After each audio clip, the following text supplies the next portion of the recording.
Hi everyone, I'm GREYMOND. I'm an OCD recovery coach with more than 10 years of experience helping people recover from OCD. Prior to that, I had severe OCD myself that I fully recovered from, and as do my clients. So if you wonder, can you fully recover from OCD? Absolutely, yes, you can.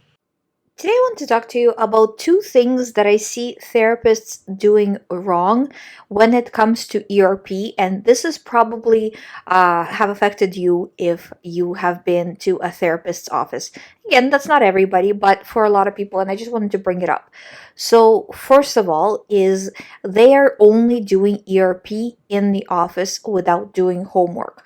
You have to understand that no matter how great your therapist is, and coaches, I guess, do the same thing, coaches just do this less.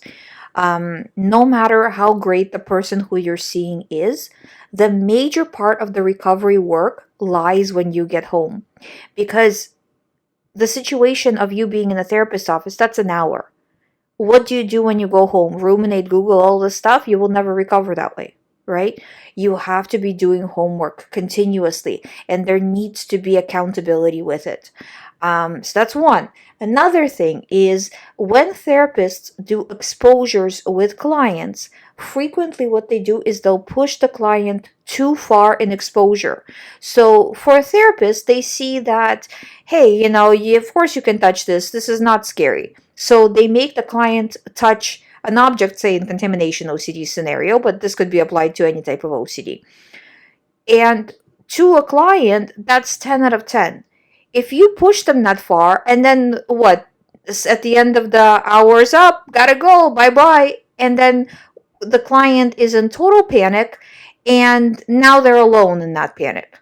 So, what I suggest is not going over what I see with my clients is not going over a 7 out of 10. I find that 7 out of 10 is that kind of max line where past it, the person is not going to be able to control themselves in terms of response prevention. That they'll do the exposure, but then they don't feel like they are able to refuse responding. So they can't do response prevention.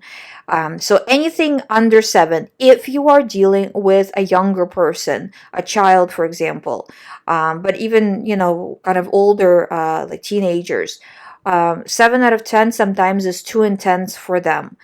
So going lower, maybe like a 5 or a 4, or if it's a really young child, then even a 3. It's very, very important to not push a person too far. So you do want to challenge them, but to a level that you feel and they feel is doable, not just pushing the person off the deep end. So those are two things that I see continuously, and I just wanted to talk about them because I know a lot of therapists listen to this show, and you can't really blame therapists for this because with OCD, most of them don't get enough experience. And the reason why they don't get enough experience is because most of the time they're not allowed to treat out of country, they're not allowed to treat out of state if it's in the United States, or even in Canada, you're not allowed to go outside the province, right? So and because of that, therapists, and I mean psychiatrists, psychologists, doctors, they have very limited experience because OCD is not all that common. So, where would they get experience not only for OCD in general, but for this specific type of OCD? And if it's not contamination OCD, then a lot of them have never heard about it, and you're their first or second client. And then that's not good, right? So, it's not their fault, but you, as the consumer of their product, need to say, okay, you know what? This exposure is a little too intense. I'm not going to do this because I'm not guaranteeing that I will do response prevention afterwards, right? And another thing, this is kind of, I always say two things and then I add a third. It's classic. But another thing, and I found when I was going through OCD recovery myself and going to a therapist, and I was actually lucky that they did the hierarchy with me. Personally, with the hierarchy, I didn't find it to be too helpful, and I will explain it. I had other videos explaining it, but since I'm kind of talking about it here, I'll explain more. Hierarchy is great that it will get you to slowly, again, kind of doing gradual exposures, not going, if they're doing it right, not taking it too far, like again within the 7 out of 10 max or whatever your max is, you do the hierarchy. That's fine. But you need to understand how OCD operates. See, when I was going, they did the hierarchy, like here's a sheet, here's the things you need to do, go get them done. And I had homework, which was good, but I had no idea how the mechanism of OCD was working. And because of that, when this thing that I was working on, the first one, started to get less scary, it just switched to another theme, and then another theme, and then another theme. And I had no idea where I'm now getting a whole new theme. And they were like, do you want to start a whole new hierarchy? I'm like, no, I don't want to start a whole new hierarchy. Give me something that will work for all of the things. So the way you beat that is you treat any thought as an OCD thought that you're ruminating too much about. So if you find that you think of this more than, say, most members of your family would think of it, treat it as OCD. If you feel like it possibly could be OCD, treat it as OCD. And even if you're ruminating about recovery, treat it as OCD. Because if you do that, then OCD has nothing to throw at you. If it gives you this, if it gives you that, doesn't matter. I'm disregarding. And a better tip is to apply it to your everyday life as well. If somebody's driving you crazy, if you're too stressed out at work, if you're too stressed out at home, sometimes it's also okay to choose to disregard. Because as a person who developed OCD, people with OCD are from birth generally, and again, this is just experience of me talking to, probably way over 1,000. I say over 1,000, it could be way more than that, but at least that, over the 10 years, right? If I talk to people every day, they are all very, very good, very gentle, sensitive souls. And that sensitivity, it's very important to continue to work on that, because first, step one, you get out of the OCD house. And again, the therapists, they should teach you this stuff. This is the reason, I was one of the first people on YouTube talking about OCD in depth. Besides, kind of a program that was posted by one of the networks.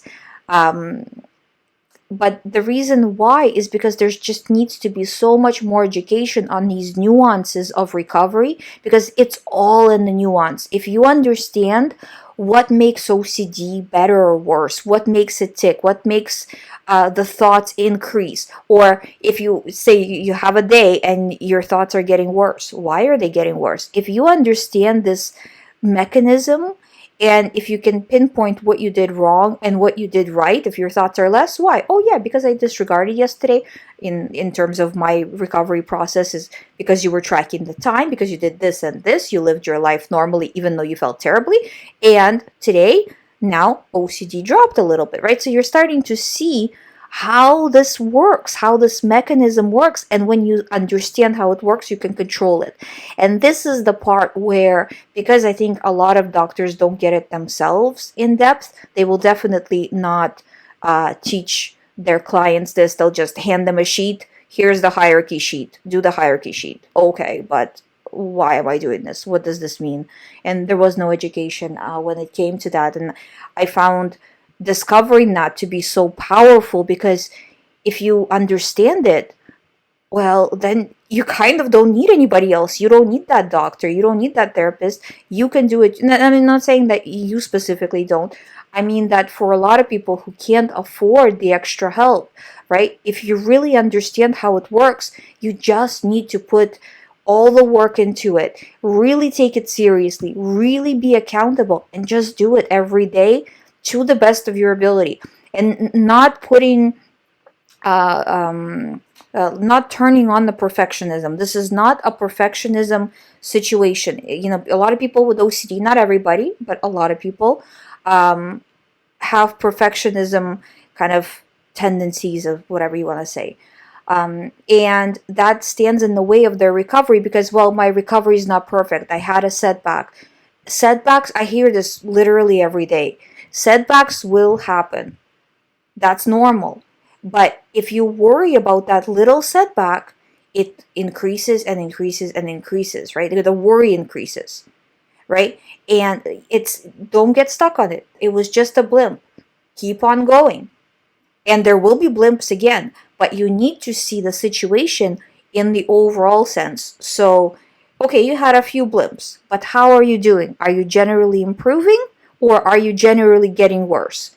If you're generally improving, even with setbacks, you're doing more things, you're reacting better, the time and how much you're reacting is going down, then you're on the right track. Keep going. If you find that everything is getting worse, then you need to look at why is it getting worse. And sometimes it could be environmental situation. There's a lot going on in your life. Of course, when there's upheaval, people generally will feel worse because the stress of real life affects OCD. So that's a given as well. But you have to make sure that if it is because you're ruminating, if it is because you're seeking reassurance, doing compulsions, see where the problem is. Even with clients, we talk about what part of the day the problem happens the most. What part of the day are you doing the most compulsions, the most rumination? For a lot of people, that's the morning. Okay, so how can we find creative solutions in the morning? Are you laying in bed when you first wake up? You got to get up and start doing things, even though you feel terrible, even though you don't want to do anything. Keep going, right?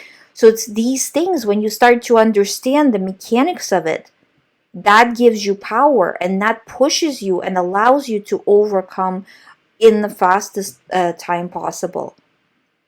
So anyways, I started with 2 things, then I added a 3rd thing, then I continued, but now you have the information. So, and again, I'm not trying to say anything bad about anybody. Everybody is just trying to help in the best way that they can. And I'm sure your therapist or your doctor is trying to do the best they can in your recovery, in helping you recover. But if you notice that you have more questions, you don't understand something, don't be afraid to speak up, because a lot of the times I also find that what I hear a lot from clients, and I promise this is going to be the last thing, but what I hear a lot from clients is they'll say, well, my therapists don't really understand OCD, don't really know anything about it, and they're kind of saying a lot of nonsense about OCD recovery, but I'm seeing them next week. Because they're afraid to break that connection. Never be afraid. I think you've been afraid enough with OCD recovery. It's never, I'm not saying to break the connection, but never be afraid to speak up and say, hey, you're taking it too far, or I need more homework, or I don't think we're doing this right. And see what they say. And I'm sure they will adjust to you, and this will improve your recovery process. And if you're in a situation where you cannot afford a therapist or a coach or whatever, you can do this by yourself. I have 700 videos describing exactly what you need to do. You just need to really put a lot of effort into it. Effort, not in terms of, I tried, had a setback, didn't work, I'm done, I'm never trying again. But in terms of daily effort, daily pushing forward. I like to equate OCD recovery to a sort of a diet. Just like with a diet, we can't expect results in one day, and we can't give up after one day. And it's just small reductions every single day. That's what makes a difference. I hope you find my videos helpful. Thank you so much for watching. If you have any more questions, all the information about my recovery program, the forum, information about the latest OCD studies, all that is available on youhaveocd.com. Thank you for watching. I'll see you tomorrow.